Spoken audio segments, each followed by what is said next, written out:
Welcome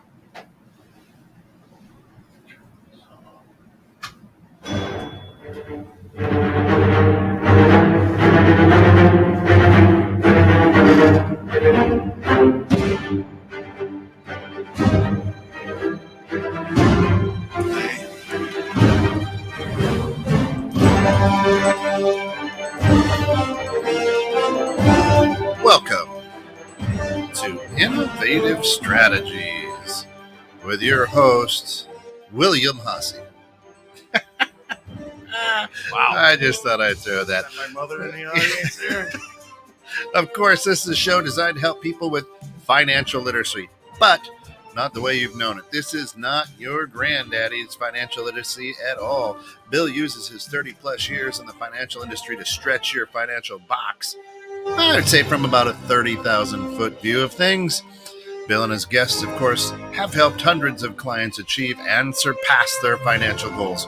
If you have any questions, feel free to put them in the comments or email Bill at haase.bill@gmail.com or reach out to him at 216thenet@gmail.com and just put innovative strategies right in that subject line.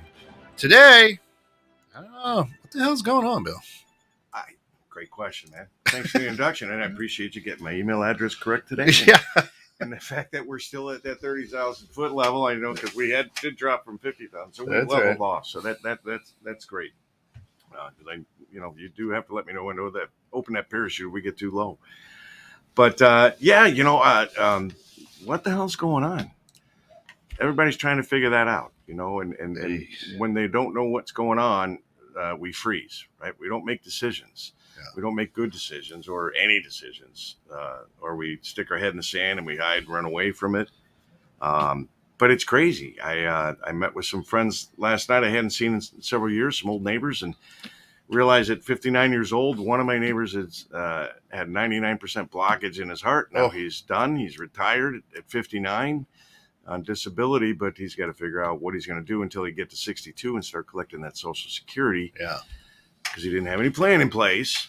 We talk about that. But, another one is a lawyer, 59 years old. He just said, I'm done. I'm burnt out. I quit. Done lawyering. And, another couple that lives out in the rural areas, it's crazy. Everybody's driving around new pickup trucks and nobody's working. Isn't that amazing? But you can't get new pickup trucks. Well, we'll see. Some of those electric ones are coming out, and they get upwards of 200 miles in case you don't want to travel far. That's right.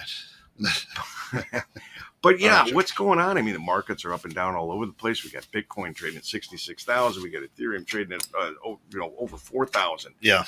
And that's kind of a flight to so historically, when people were concerned about the market doing a correction, as they like to call it, for the last 20 years, there was a flight to gold and a flight to silver. I remember that. Yeah. Pretty common, pretty straightforward.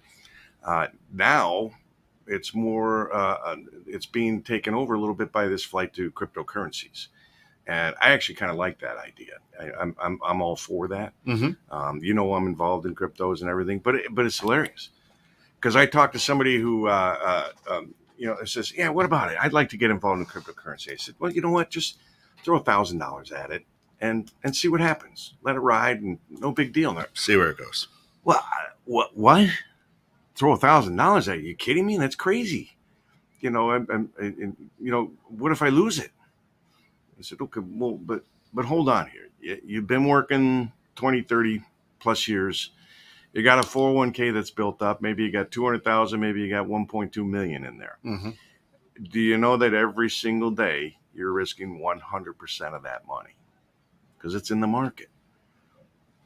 But you're talking with what's the age of these people you're talking with? That it varies. That, It varies. I mean, when you're talking about somebody who's been in business 20, 30 years, right. Obviously. But I mean, you and I can remember 45, 55. You and I can remember when a brand new car off the line cost $3,000. Yeah, well, those Ford Pintos were awesome, weren't they, man? And so when you think of that, is it that a lot of Americans, a lot of people in the world still think that $1,000 is a lot of money? There's plenty of people that still feel that way, and it is. It doesn't buy as much as it did 6 months ago. Correct. Hell, it didn't buy as much as it did 2 months Two ago. months ago. Yeah, I mean, and that's kind of why we label the show. What the hell's going on? I mean, Yeah. so you roll that into, all right, the cost of food's going up. Nightcore is going up. They announced a 48.5% rate increase, right? And perfect timing, since we're all going to be turning our furnaces on Yeah. for those of us who live in the northern part of this world. But water bill up 33%. Again, Costco announces major increases and restrictions on amount of quantities you can purchase of certain products. We're seeing this all over. The other day, I thought, okay, I got 1 hour in between things going on. I got to go get something to eat. Yeah. I run out. I think, okay, it's semi-healthy. Go to Panda. I love Panda. Yeah. Get a bowl. Closed. Panda was closed. On the door, there's a sign that says closed due to lack of product. No kidding. You think this is just a one-off? No way, folks. Get used to this. You're going to start seeing a lot of this. And you're seeing it all over the place. Go to the grocery store and you start seeing things that you normally purchase that aren't there anymore. We're already experiencing that. We all are. It's you talk about, okay, well, we got all these ships offshore and everything else. And when you look at California, in their case, they destroyed the independent contractor. They got rid of them. And look what happens. Well, that's, the backbone. A lot of people don't understand, but in California, if you're a semi driver, right, you got a tractor trailer, it can't be older than a 2017 or something. 2011. So it can't be older than 2011. Passed a law that you've got a rig, you've put hundreds of thousands of miles and several hours on. It's in great shape because you take good care of it because this is your livelihood, and it's a 2009. Yeah. You can't drive that in California. Well, and here's the other thing. Okay, let's say you can afford to buy a new rig. Which is a couple $100,000. Yeah, but you can make that kind of money in the trucking world. Yep. From what I understand from some of the people I know that own trucking businesses, and we'll get them on the show in due time. But the mandate also says by 2035, I believe, that all trucks have to be electric. So, okay, I have a 11, 12-year-old truck now, and I buy another one, and, I've only got 14 years until that mandatory comes up, and then what? And then what are those trucks going to cost? And how is that going to work? And are there going to be drivers in them? True. Will they be driving themselves? So what kind of a commitment as a truck driver and a business person? Right. A truck driver is a business person, and what kind of decision do you make? Yeah. How you take that into account, and that goes back, in so many different ways. And you look at business owners. We have 460,000 new business owners here in the last year and a half. Yeah. Those are all pretty good high-level folks. I'm sorry, but these aren't factory workers going out and starting jobs. I'm sure there are some that are getting involved in the multi-level marketing businesses, which can be lucrative. Some great businesses have started on that model. Yep. Bitcoin started on that model. Ethereum started on that model. People don't like the word pyramid, but I like to use the word matrix. Yeah. But it's a little bit more palatable. But you get in, so you lose all these people in staffing, right? Now the corporate world's involved here, and they're sitting there crying because they can't hire people. They're hiring. We had Ben and who was Kerry Rothbart and Ben Salzberg on here with the staffing company, and they said they've got plenty of companies that are hiring them to bring good quality people in, but they can't find the quality people. Yeah. They're having that hard time, and I get it. So now we're having corporate world hiring less qualified people to fill positions. You're also the other games. I'm anti-corporate. Anybody who knows me knows I'm anti-corporate, and God bless my wife because she's in the corporate world and she is amazing at it, and she handles it so well. Yeah, I can't. But here we are in the corporate world mandating vaccinations, or we're not going to pay you, or we're not going to hire you. Do do you put on your resume, I have been vaccinated or not? Right. Is it beneficial? Is it not beneficial? Or do you want to just go to Amazon? We'll hire anybody and a monkey that's swinging on a branch, and True pay that. for your schooling and let you work whatever hours you want. We'll see how long that lasts, because corporate world's response is, well, we'll just pay more money to get good talent. Well, be careful, folks, because corporate world doesn't like getting strung up like that. Right. They might pay you more money up front, but will you see any bonuses or increases in your pay going forward? And likely it is not. There was a time, Bill, back when we were younger, back in the 1900s, that the corporations really watched out for their shareholders. In other words, you had stocks, and then the stocks split. And that was very good for the stockholders. Everybody knew that game. When was the last time that's happened? Yeah, Now, so you're back in the 80s and 90s. Mhm. Yeah, stock splits were awesome. They were a great play for anybody on Wall Street, because we all knew that the stock was going to trade pretty close to back up to where it was trading before, where people were comfortable with that price. Mhm. What changed was the price to earning ratio, but Right. and then we focused on that, and we said, oh my goodness, when the PE ratio was at 18, 19, 20, percent, that's really high. And now we're looking at stocks that are 40, 50, 60 plus, and it's okay. Well, and we shifted, I think, from taking care of our shareholders to making sure we got the proper CEO who got a lot of shares. And it's still a lot about the shareholders. In fact, it unfortunately it's more about the shareholders than it is about the client.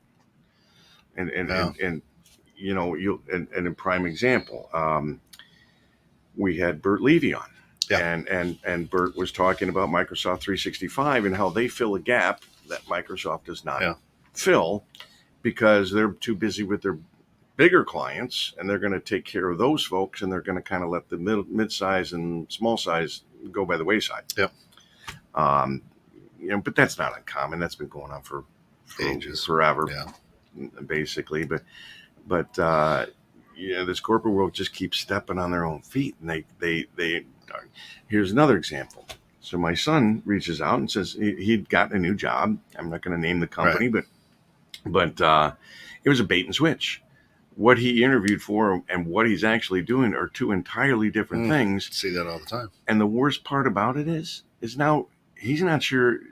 So let's say 4 guys started with him. He's the only one left after 1 week. And now he's afraid he can't go back and get his unemployment that he was getting. And he got lied to. Yeah. He got cheated. And now he's out. Now you know why I don't like the corporate world when they play these types of games. BSVPTV, how are you? Good morning, Bruce. Mbanwi from our Cameroon, friends out there. Good morning. Cameroon. Ted Legal says, same here. I work for myself because the corporate world to me disrespects their employees. And he also had that bait and switch happen to him a lot. Yeah. I just want to say good morning to Bruce. He's a fantastic gentleman. Somebody everybody should get to know. The bait and switch. Wow, that's painful. That's got to be painful. You're out there just trying to make things. You're out there looking for a job when so many aren't, and you have good qualifications. And I guess what is the American dream? So here's the hustle. I'm 52 years old. I own my own radio station, which is cool. And of course, if you want to be an advertiser, feel free. You can send the checks or email it. Sponsors, sponsor the show. It's wonderful. The interesting thing is, I hustled, moved, jumped. I've been in the financial industry for a long, long time. And finally in May, I came across a company and owners who are genuine, care about their people, and want to build a business honorably, respectfully, and refreshing, isn't it? And I just sit here and I go, man, it took me this long I went to school for 2 years and then I left school. So I was 20, going on 21. So for 30 years, I chased the carrot trying to find what I have now. And truth be told, Bill, when I've told you this story, I've shared it with you, is I turned it down. I turned down the offer because, the old saying, if it's too good to be true, it probably is. Right. And Don Wilson and Bob Olick and Doug Howe, the owners of this place, are just intense human beings who want to do things right for their clients, for their employees, because it's the right way to do it, and it means a ton. It's out there. There Yeah. are plenty of good people. There are plenty of smart people. There are plenty of people with money that are starting businesses that want to build things the right way, that want to do things the right way. It's challenging, and it's not easy. No. It's not easy to do it anyway. But it's out there, and you can find them. The interesting part is more of that is on the small business side. Yeah. And then once you start getting into that medium and large corporate areas, that's when things start to get a little funky, I guess you might say, Yeah. for lack of a better word. But yeah, I agree, Ted. The corporate world, I think most people would feel that they are disrespected in their position and their jobs. It's pretty obvious. You get let go, and the reason is they're just cutting numbers, and they need to get to a certain goal. It's folks, when you look at profits, corporate profits, and those are coming out this week, and they started last week. They're coming out this week. The bigger ones are this week and next week. Take a close look at this stuff, because the profits might be up, but the sales are down. Profits are up because two reasons. Number one, they either raised their prices or they just got rid of a whole slew of other people. Right. And this might be the last good quarter you're going to see for a while. For a while. And I talk at a 30,000 foot level. And when I look at the things in the market, there are so many indicators that are pointing in the wrong direction. And I think a lot of people see this, and a lot of people are feeling this. A lot of advisors that I talk to, CPAs. We've been riding this bull for a while. We've been riding it for 11 years, 12 years. We caught this wave, and we've been riding it, but it's been a great run. Eventually has to run into the shore, right? Yeah, exactly. It's been a great run. We are in a drought, right? And so the water is going to recede, and we're going to kind of be belly up. Yeah. But good point. And so, some folks say, well, what do you do now with your money? I said, well, I let's just talk in general level and say, hey, you've had a great run. If you're concerned about what's going to go on in the market, why don't you pull your money out? Yeah. Because what's the harm in missing 1 or 2 or 3 months over an 11, 12-year period? Right. It's very minimal. But you're reducing your risk tremendously. And if you're within 5 years of retiring, you better be very protective of what you have going on. And that's where all of a sudden it goes from, buy low, sell high to, hey, right, here we are at the high, and I see the shore coming in, but you know what? I'm going to wait till I hit the rocks.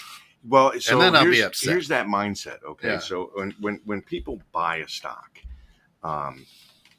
they're not. Let's say they're euphoric. They're maybe not euphoric, but they're excited. Yeah, excited about the possibility of that stock running up and them making some good money. Yeah. What people don't have a good psyche for is selling the stock, right? Because that's a different mindset. This is my pet. Yeah. Did I sell too soon? I could have made more money.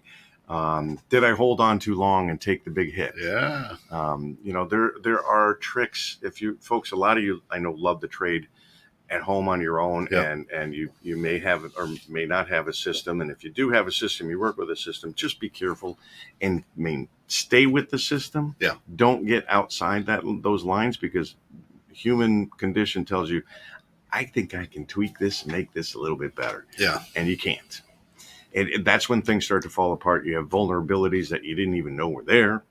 There's an old Wall Street trading style that is called the 25% stop loss.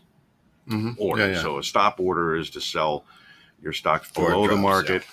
If it gets down that low, it automatically sells, or a stop order to sell if it gets above the market. But and then that you can protect yourself with that. As the stock goes up, you move the stop order up. You never move it back down. Right. You keep it going up. So if that stock does, and there's a good reason for a 25% rule, because historically we have thought of a 20% retracement in the market is healthy. Yeah. And so we can expect that 10%, 20% is a healthy retracement pullback. Let's take some of our profits. Let's then start reinvesting in some other areas. And that's not uncommon. We've seen it a lot, but people, they get involved in mutual funds, in exchange traded funds, ETFs. And they think, I'm diversified. Like, well, okay, let's look at it this way.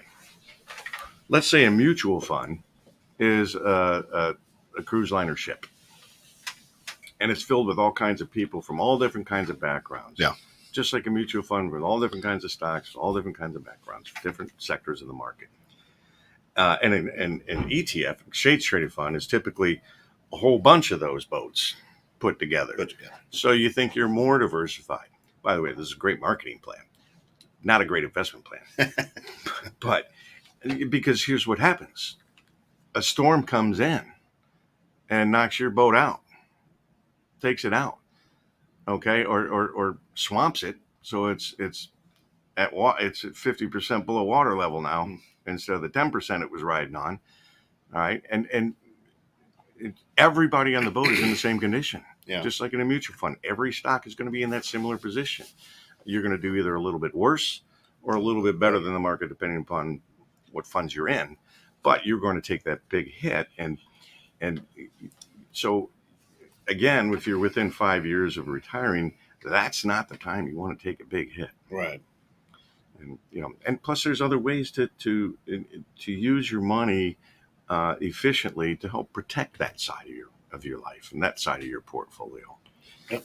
Of course, you're listening to Innovative Strategies here, 21/6 The Net with Bill Haase. If you've got questions that you can't get answered because perhaps you're listening at work or whatever, give him an email at haase.bill@gmail.com, and he will definitely get back with you, or shoot us one at 216thenet@gmail.com and just put in Innovative Strategies in the subject line. We'll make sure that Bill gets that for you.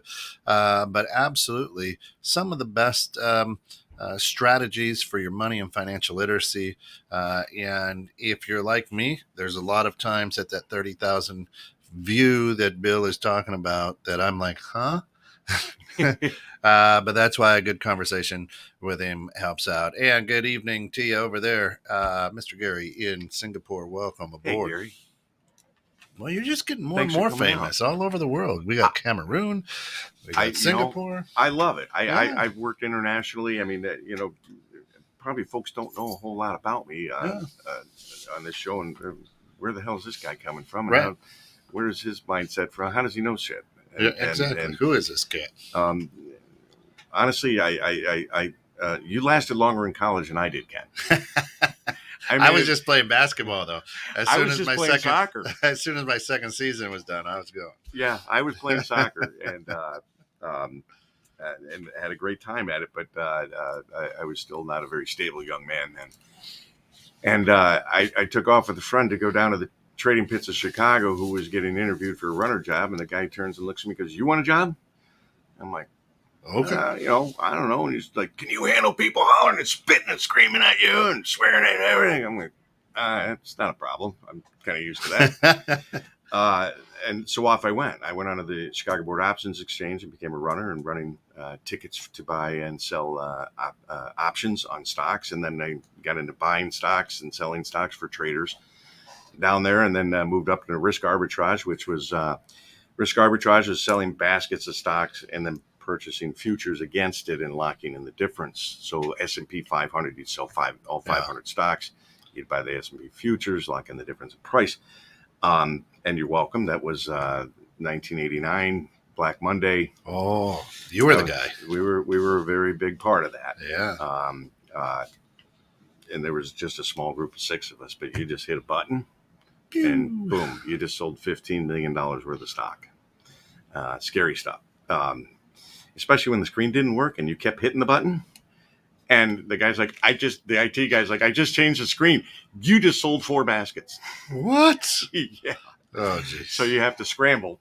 Yeah. Things like that happen in the market. There was a guy over in France that fell asleep on his keyboard and sold like $100 million worth of bonds. Oh. So there's been things like that in the past, but from there I didn't enjoy it. I was up in the office. I hated that. Yeah. I'm not an office person, and so at least I learned that early on. Yeah. But I moved over to the SIBO. To the CME, Chicago Mercantile Exchange, and worked in the Eurodollar trading pit. Eurodollars is interest rate futures, and interest rate futures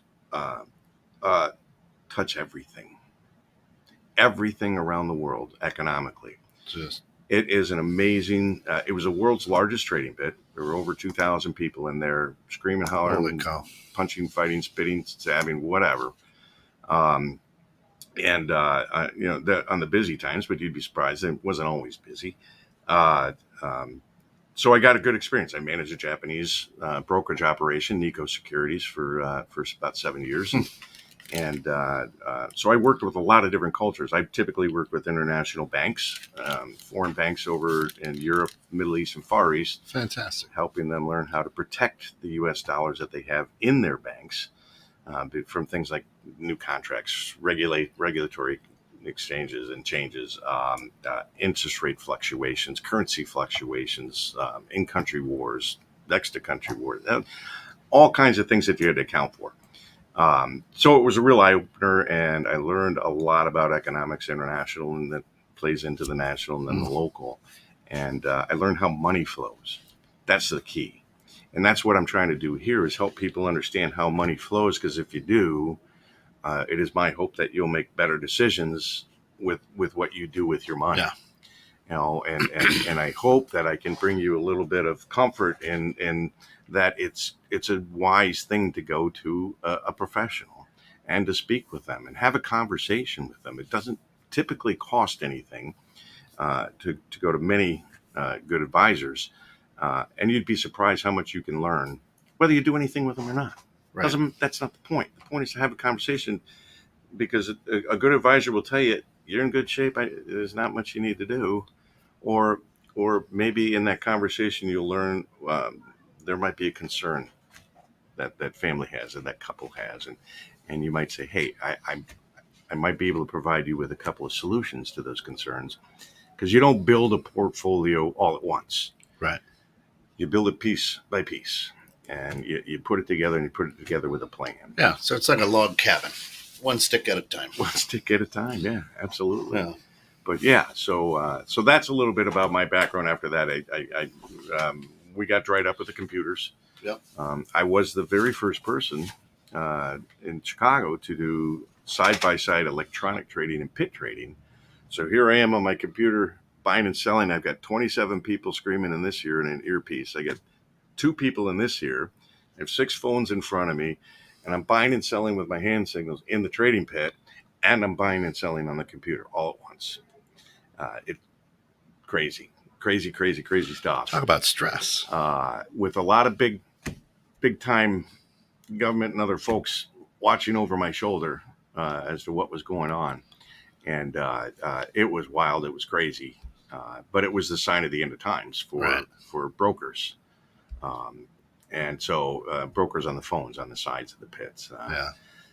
So we got that. We were the middleman. So we got knocked out, and everybody goes, all right, now what do you do? Where do you go? How do you take that kind of environment and turn it into, it doesn't go into a corporate world. Right. And you're talking about type AAA people. They're not going to sit back and be told what to do and say, do as I say and not as I do. And, do as I say and don't ask why. Just, I pay you to get it done, get it done. Just get it done. Doesn't work well with those kinds of folks. Right. There were lots of interesting stories there, but lots of interesting stuff in the trading pits. And unlike what most people think, that all traders and all people who worked on exchanges, they're not filthy rich. They did not make a lot of money. There was a small 10% of the people down there. Most were like me, journeymen that survived. I like to say I survived 20 years. Yeah. Barely. There were a few years I thought I was well done and dead. Yeah. But moments, I should say. But let's just say when Aaron Rodgers does gut check, Yeah. he doesn't know what gut check is. We could show him what gut check is. But I do miss the trading pit days. So that's where I come from. That's my background in the finance world. I did move on to other things in banking world and processing and underwriting loans for a little while. But again, that was in the corporate environment. Couldn't handle that. I said I can't take stupid. You're a wild stallion. You'd rather be out running the fields. I just even when you get in the world I'm in, it's probably one of the worst worlds for training I've ever seen. Sure. In my world, you come in and the first thing you say is go talk to your friends and family. And I sit here and go, why would I want to go prove to my friends and family that I don't know anything about what I'm doing? Yeah. Because they're going to tell everybody. And then they're all going to say, well, let's wait 3, 4, 5 years and see if he's still around. And then maybe we'll talk to him and see if he's learned anything. Terrible way to go about it. So a fantastic thing is just your versatility, your breadth of wisdom in the financial world worldwide. There's a lot of people who do what you do who don't have that same understanding of the world economy. We watch some charts or, turn on, the tickers on the bottom of certain TV stations or whatever. Right. And we go, okay, this is what you should be doing. But now you're on the cutting edge of cryptocurrency. And I know you've been doing a lot of studying, learning, so that you can speak on that instead of just be like, well, it was like we had the conversation. I said, look, it's becoming more and more of a question to me from the folks that I talk to. They're more and more interested in it. And I said, well, you don't really learn all that well trying to read about it because you don't know if what you're reading is real or not real and is what you can expect. So I put money in the game, put some skin in the game, and it forces you to learn. And so that's what I've done, and it's thus far worked pretty well for me. No complaints. It's not a major part of what I do. It's more of a personal thing that I do, but it does give me some insight and some help, and it allows me to have conversations with other people that are more deeply into that world. Yeah, and at least understand a little bit more cleanly. But I think that's a good part of when we talk about innovative strategies. That's a good part of of your play financially. What's wrong with throwing just a few $1,000s at it and just seeing what happens and where it goes and learning about it? Because I think it is going to get bigger and bigger as we go forward. More and more countries. I think you might see the Middle East being the next countries that will change over to cryptocurrencies as their currency of choice for their country. El Salvador, we already know, did that. Yeah. I do plan on having an old friend of mine from the trading floor days, Gil Valentine. I plan on having him on the show. He'll be coming on and probably in about a month. He is the co-founder, CTO of Athena Bitcoin. And if you don't know Athena Bitcoin makes those ATM machines that they put them all over the world. They're starting to push, I don't know, they put something like 90 of them or 100 of them in one day in El Salvador when they made that announcement. And you can buy cryptocurrencies with either credit card, debit card, or cash. You buy the currencies, it goes into your wallet on your phone. Wallet is just an app that's on your phone. And then you can follow it from there. And you can exchange it in and out as needed. So I'm going to bring him on for a better understanding in that world, and he'll be very enlightening and a great guy. But and it makes me think when we talk about what the hell's going on. Right. So he's I don't know. I think he's like 4th generation family living in Chicago, Lincoln Park. And I reached out to him the other day, and I said, y'all know it was my anniversary last week. And I said, I'm going to go downtown. My wife says, let's go downtown for dinner. She's working down there. Just come on down and we'll have dinner and go home. And he said, I don't really feel comfortable going in the city. So I reached out to Gil and I go, is it safe to come downtown to go out to dinner? He goes, well, pretty much every place is under siege. If you stay north of the river and you stay east of this road and you stay south of this road and you get your ass out of town by 9 o'clock, you have a good chance of enjoying your evening. That was not very promising. I did see a post today that the Mag Mile is now being called the Mag 357 Mile. Yeah. We're seeing all kinds of stores in the Loop, on the Mag Mile, all over the city, in prominent places where they're shuttered down. We have new apartment buildings that have gone up that can't fill any of the base floor with any stores of any kind. And why is that? I mean, if you're going to fill a building up with 900 apartments, you got a captive audience. You put a store in there that is any decency, restaurant or something. But here's the thing. Now we're going right back all the way to you can't get product. You can't get supplies. Yeah. It's a vicious cycle. So how many businesses are going to go out of business because of this? Because of all this shipping screw up? And I do call it screw up. This didn't just happen. Quote unquote. This took work. Right. I'm not a conspiracy theorist.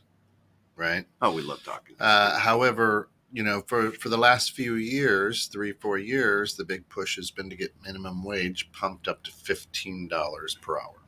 Yeah, how's that working for you? And so, what a lot of economists have said, and a lot of entrepreneurs have said, is like, we can't afford $15 an hour. Our prices. Small business owners can't afford it. Yeah. So, what might be happening is let's create some inflation. So now you have to sell. Now you're selling your goods for more money. So now you can afford the $15 an hour. It's a little backwards thinking. Yeah, but here's the problem with that. Now your $15 an hour can't afford it. I get it. That's why I say it's a little backwards thinking.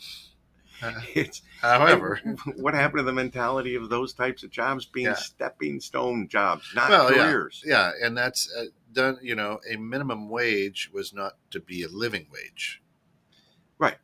I mean, if you go back to when it was implemented, it was that if you and I get the same job and you started 6 months before me at $3.75 an hour, and now you've gotten a couple raises because you've been there for 6 months, that they can't give me $2, start me at $2.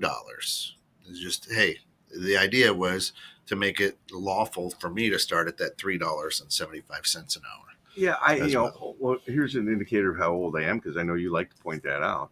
I remember my first real job where I actually paid taxes. Yeah. I was working at McDonald's. Hey.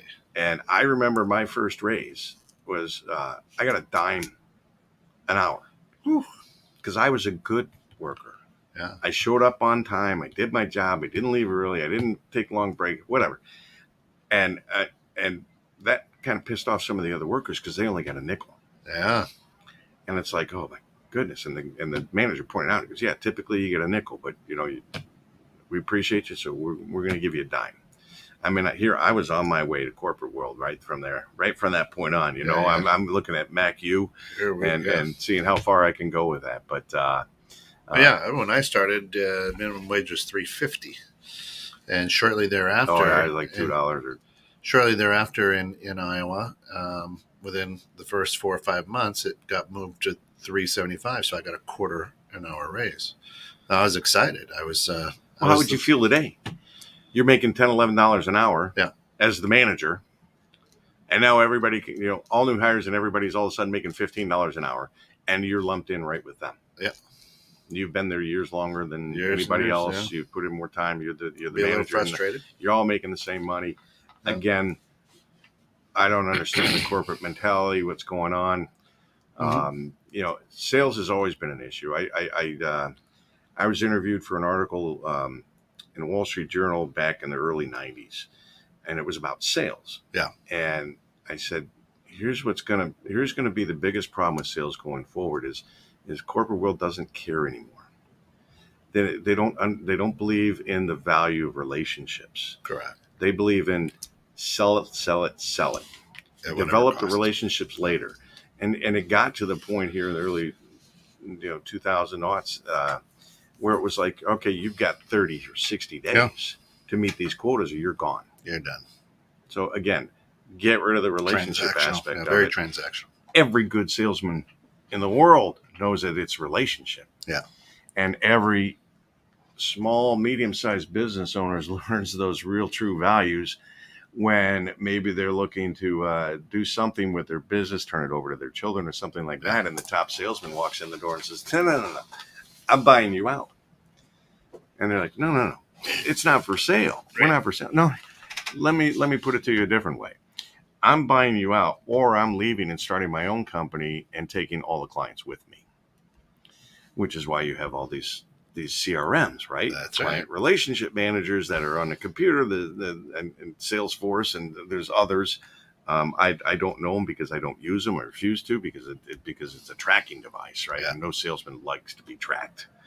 And so they think that they can keep that as proprietary information. But at the same time, I'm the guy who's making the relationships. I'm the guy who's out there on the front lines representing the company, representing the product, representing the service, and has to answer to all of that. But so there's just, this is why I'm saying, what the hell's going on? We're talking randomly about a lot of different subjects and a lot of different angles. But that's because we're not really sure what the hell's going on. No, you're right. We're not. Yeah. We kind of have an idea where I kind of have an idea where we think we're going. Yeah. And it's not a pretty picture, and it's I think it's going to be painful, and I think it's going to last a long time. I don't think we're going to all of a sudden like we did in 2020 there in March, where we shut down for COVID, and then the market tanks, and then a month and a half later it's right back up. Right. Yeah. And we've had a 17-18% increase this year. It depends. Yeah. We'll see how it goes because we're having these bigger volatile days. Right, we're having those 900 points down, and the next day it's up, 600, and it's like, what the heck is going on, right? And this is a lot of it is positioning itself. So when markets move kind of like that, it's indicative of markets moving based on news and news stories that come out and the time that they come out, which also means that it's day trading. It is not holding a position. All right, so you get these larger fluctuations. But now we're into the season of earnings, and earnings are going to look pretty decent. I love this great marketing ploy about buy your Christmas presents early because there's not going to be anything on the shelves, and you're just going to be wrapping up a bunch of pictures of what you think you're going to get your kids or whoever you're buying presents for. It's amazing that people are buying into that too. And so Black Friday is now. It's already started. Yeah. Right. We haven't even hit Halloween yet, and Christmas stuff's already out of Costco. Right. But so it's already started, and they're getting people out there, and they're getting out spending money. Well, okay, but think about it, folks. If this becomes true as we go forward, and by Christmas there's just nothing out there, what makes you think it's only Christmas presents that aren't going to be out there? I mean, right? We're seeing it with cars. We're seeing food. We're going to see shortages of all kinds that hit us in areas that we just take for granted right now. Yeah. And I don't have a crystal ball. I can't tell you when that's going to happen or if it's even going to happen, because reality is the government can continue to print money. And that money will continue to find its way into the market, and it will continue to hold the markets higher. But hand it out once it's been printed. Yeah. So guess what's going to happen with, in August, 4.6 million people quit their job. They didn't get fired. They walked out. And now you have New York City's, I think, doing the same thing that Chicago's doing. They're not protecting those who protect us. Correct. I'm sorry, but I'm for the blue, and take care of these people who take care of us. I mean, you got to be kidding me. You're going to get let go. I mean, in Chicago, it's already kind of close to the Wild West here, and I'm trying to be nice. Mhm. It's crazy, and you're going to let people, and you don't think people are going to push the limits on how far they can go now with fewer cops on the street? Would you love to be? Would you even like to be a cop on the street right Yeah. now when 50% of your workforce is probably going to be not coming to work?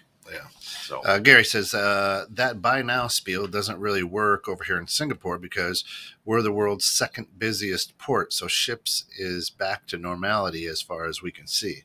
So their ports are running fine over there. yeah, because you didn't have Idiots running. Anyway. Stupid people put a law together Yeah. that got rid of all your Let's independent go, contractors. Brandon. Yeah. And then, of course, Bruce says, I bought a bicycle in April, didn't arrive until August. You're lucky. Right? And You're you lucky. probably you probably had to put it together, right? Yeah, Bruce, I'll be right over. I'll help you get that together. Yeah, so people are buying furniture and they're waiting, and so I have some friends that their kids went to college. They bought furniture in August. Yeah.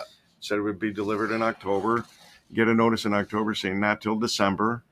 And then they're fully expecting in December to get another notice saying not till we don't know when. Last year, I bought some appliances for my kitchen. I could not get a refrigerator or a stovetop. I think I was buying in August or September, and they said best case scenario for the refrigerator was going to be January or February, maybe.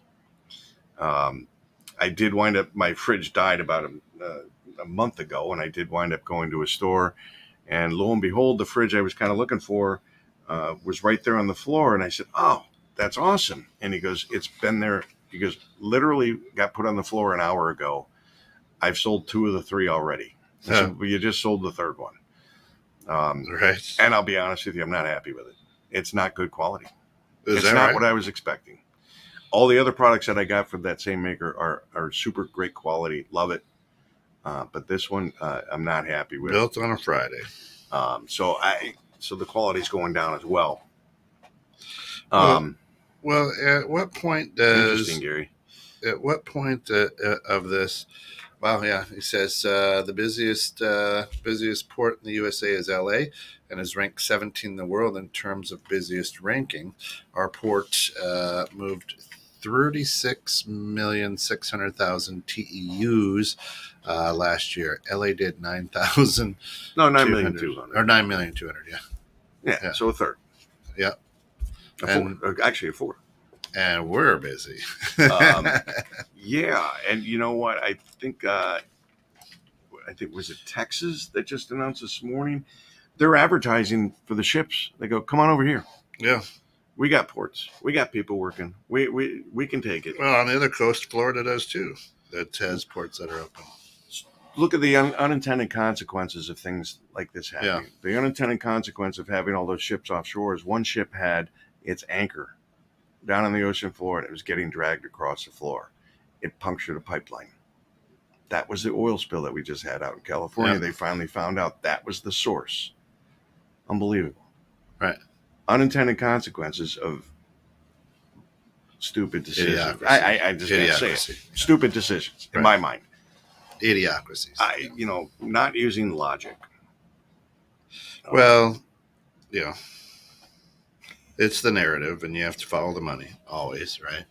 Always follow the money. But at what point does the believable, the unbelievable become believable? At what point in an investor's life do I go, huh? Right. What is believable anymore? We're so screwed up right now in our thinking that we don't know what to believe. Yeah. It's so crazy that so many things that are going on. I mentioned to you before the show. I said, yeah, I'm gonna work with somebody about getting a new website kind of going, and specifically for this show. And all of a sudden, I'm getting email after email after email. I don't even know who any of these people are, and I reply back just saying, hey, because I did talk to one person. I didn't know if she had passed me off to an employee, they'd reach out to me. And so I said, I don't know who you are. Can you just please fill me in on where you're coming from and who you are and who you're with before I'm willing to talk to you? And I get ghosted. Yeah.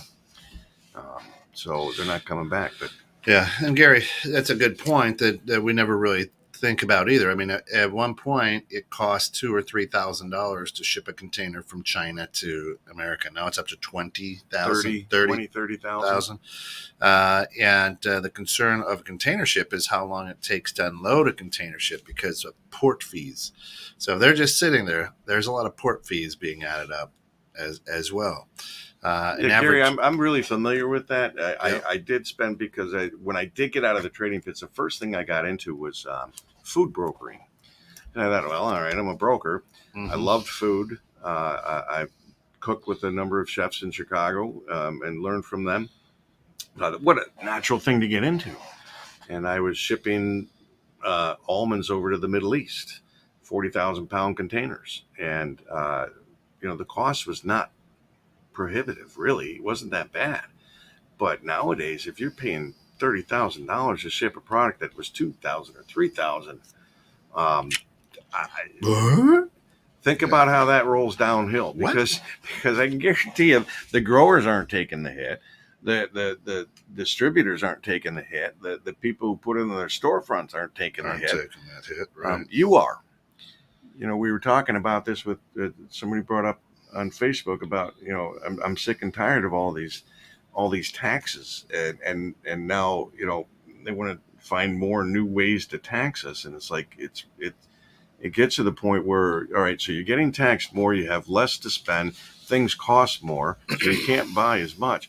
How long can this go on? How long can it go on? Okay, when we're just thinking 30,000 foot level, folks, look at all these signs. How long can this go on? And I believe you brought it up last week, Kent. What's the one thing that's been missing in this inflationary time frame here? And interest rates aren't doing anything. They're not moving. They are not jumping in front of this like we would historically expect them to do. You're starting to see. You're starting to see the lenders feel or read the signs that you're talking about. Rates are going up. So lending. But the prime isn't, right? So that what they're saying is, things are going to start to slow. So we've got to widen that spread a little bit on that money, so they're expecting rates to be increased. Yep. Because that's what we've historically done. Yeah. So we have that mindset in us already. And we've already, from the beginning of our time, we've already been ingrained into how things should work and how we would expect them to work. And it's changed. That's one of the. I mean, right now, people, my wife and I are looking for a new home, and God, you're going to overpay. Yeah, but the interest rates are still fantastic. Right. Last time we bought our house back in 2003, I think we got a 6.5 or 7% loan, and we thought that was very, very good. Historically fantastic. And now they're in the 2s and 3s. So, we take a look at it and say, okay, we've got a good equity build. Rates, are good for us. You get locked in on that fixed rate. And if rates go up, we were thinking about moving in the summer, but with these signs, we're like, we could be overspending for the life of that loan, hundreds of thousands of dollars because we didn't move now. Well, and the mentality there is I'm overpaying for a house. Yeah, but you're selling yours, and That's they're correct. overpaying to buy your house. That's and correct. Let's look at the flip side. Okay, let's say, oh great, housing's cheap. Let's go buy a house, but you're selling your house at a low price. Yeah. Right. So it's all relative. The thing that I don't get is that logic doesn't seem to have a whole lot of play in anything going on right now. Look at even housing. You talk about it, and you can get into a house, with as little as 3% down, and you can even do it for less than that if you can. That's right. Squeeze a few things here and there, but which is crazy because then people overbuy. Right. They buy a bigger house than they should. Yep. they wind up paying more out over the life of the loan than they should. Yeah. I thought it was kind of surprising when we had Mike Tobin here, and we learned that the average life of a loan is typically, what did he say, 6-7 years? 6 years, yeah. Because people refinance. And people think, okay, I'm refinancing, I'm saving all this money. Well, no, you're paying, $8,000 to do that refi. Yep. And, and most people, unbelievably, they paid a loan down for 10 years, they're 20 years, and they refinance and they go back to a 30-year loan. It's what makes owning a home not the best investment in the world, but there's good arguments on both sides. Both sides. Buying a home. Good arguments on both sides. Yeah, but that's that's the fun part of it. It's stressful right now, but at the same time, those were some of the things that we weighed out as well and said, okay, man, we could do this, get this size of a house, and be put 20% down and still be able to pocket tens of thousands of dollars, to invest and do things with. Yeah, and look, Home Depots have done really well. The Lowe's and the Menards and things have done well, and the plumbers are doing well. The electricians are doing well, and I mean, you can't go a quarter mile around or anywhere around here without running into a heating, air conditioning guy, right? Because it's that time of year. So true. Checking things out, but I like that what you brought up though, stress, and I think many of us have gotten stressed out in the last year and a half. It has, in a good way, made us reflect upon what's of value in our lives, what's important to us in our lives. You're seeing people that are buying nicer homes, or they're fixing their home up more nicely because they think they're going to be working from their home for the rest of their life. Yeah. Those are not bad things, but again, these are reactions to the stress level that's gone up, to the lack of understanding what's going on, to the lack of understanding of what can we expect going forward. I mean, in the sales world, we talk about that all the time, is set good expectations, right? You do that with the people you work with. Let them know what they can expect, what you need next, what's going to happen next, what you can expect, and what time frame. We don't have any of that going on. None. Anywhere. No. Nope. It's hard. You can't even, you can't go buy a piece of furniture or a bicycle like Bruce and actually know when you can expect it to come in, because even if they tell you someday, they're not sure. They don't. Well, and that's the tough thing too. Then those salespeople, you get paid your commission on delivery, not on the sale. In many cases. So now the guy who sold Bruce's bike in April, he didn't get paid on that till it was delivered in August. And he's probably on his third career since then. That's right. He's probably not even getting it. Probably didn't even get it. Yeah. So so there's a lot of moving parts, and a lot of things, and what the hell's going on is if you're not doing something to prepare to hit, that this wave that we've been on for several years, 10, 11 years, is going to come crashing into the shore, you're going to get beat up against the rocks. Well, we've set ourselves up for it. I mean, we're people aren't working, yet they're driving around in new cars. We're spending money. The CPI is up, PPI is up, the Consumer Price Index, or Producer Price Index, and different indexes are showing some serious inflation. Yeah. And I don't know. To me, it's the writing isn't on the wall. It's a freaking freight train coming right at us. Yeah, it is. And Gary says over in Singapore, we don't have natural food sources here, so we import 90% of our total food sources from around the world. Yeah, and gosh, that's why I'd love to go to Singapore, because they have such great food there.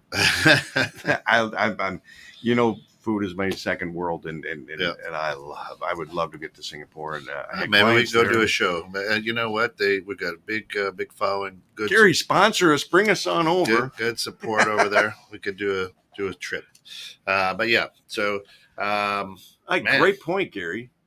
Yeah, I like that. I mean, we're right up against it here. So holy cow, great point. Hey, if you can figure out what the hell's going on, give us an email at Haase, HAASE.BILL@gmail.com. Or if you want to know what the hell's going on, do the same thing. This has been Innovative Strategies right here, 216 The Net. Stick around at noon. We've got Mike and Fran Unrehearsed, followed at 12:30 by Questions You Never Thought You Could Ask in Church. And, of course, tonight at 5, we've got On the Pitch. So, Next week, Scott Burton, trust lawyer, Trust and Wills. Let's get it together. We'll see you next week. Thanks for coming out today. And thank you, Bruce.